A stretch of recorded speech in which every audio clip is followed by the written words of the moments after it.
How to clean your Vax Blade vacuum cleaner. Today I'm going to show you step by step how I clean these things to make them look, smell and work like new again.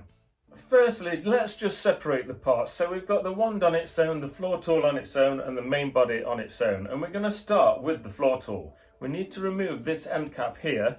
As you look at it, it's on the left hand side and there's 3 cross-headed screws. Let's just undo those. And then it pulls out the brush bar. Now this brush bar isn't too bad, but if yours has got loads of hair tangled around it, you need to go along with some scissors, cut that off and then remove it to throw it away. Then the brush bar and the end cap can just go in a nice warm bowl of soapy water. Just some washing up liquid or some detergent, anything you like. Now you can scrub that with a toothbrush and we're going to put that somewhere to dry for 24 hours. The floor tool itself, a good step for maintenance is to make sure that your cog hasn't got any hair wrapped around it. Make sure all that's clear. If it has, just cut it away.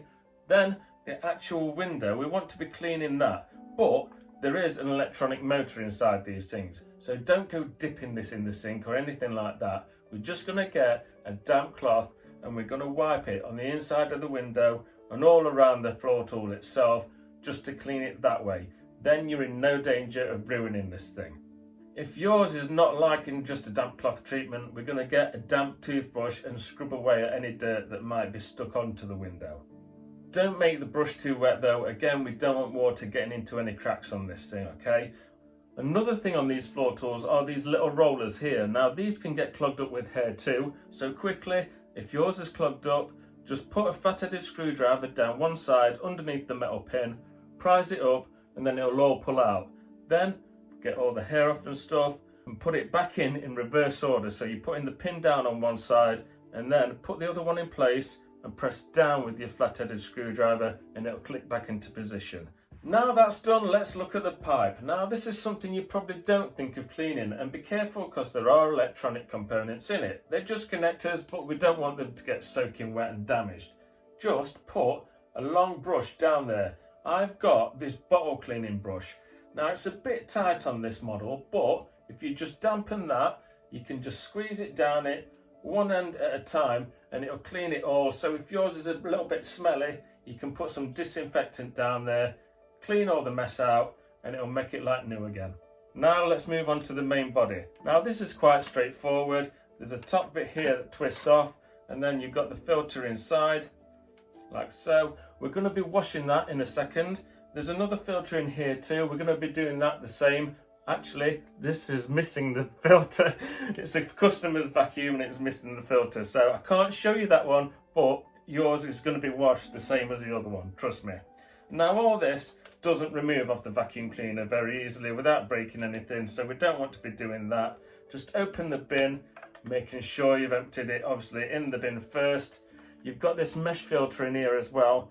This just twists and then pulls up, okay? And that can be washed in the sink with your other filter too. Now all your bin and stuff, we want that as clean as possible, but we can't go putting it in the sink because obviously there's electronic parts in here and stuff. We need to brush out any dust that we can see, and then it's a case, I'm afraid, of just going around it with a damp rag or even a wet wipe or something, much like we did the floor tool. If you've got areas that really need a scrub, you can use a very, very damp toothbrush, but be careful not to get any water or any dampness of any kind into these vents. We don't want the motor damaged. The cover that goes on top of your filter, we're just going to wipe that down too. There's no point in dunking this in water and getting it all wet. Your filters, they can go in the water. We're going to clean them with nice warm soapy water and then squeeze and rinse them out thoroughly, okay, so there's no detergent left in them. Then once they're washed, we're going to put them somewhere nice and warm to dry for 24 hours before we put them back onto the vacuum cleaner. If these go back in and they're even slightly damp, they'll clog straight away, and also you run the risk of any moisture getting sucked in by the motor and then you're wrecking your vacuum cleaner. So listen to me, make sure these are fully dried before you use them again. Once everything is fully dried, we're going to put the mesh filter back into your bin, and that just twists and locks by turning it clockwise. Then the filter goes in this way, so you've got this little flat part there, that goes at the bottom, and then we're going to put the cover on If you line up the open padlock icon and then make sure it's all flat and then twist it clockwise, it will lock into position.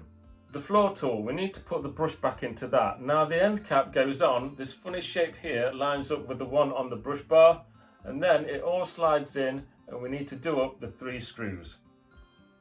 Now you're free to put the wand and the floor tool back onto your vacuum cleaner again and you're good to go. Thank you for watching. I hope you found this video helpful. I will put all my Vax Blade videos in the description, and YouTube has chosen this next one for you to watch.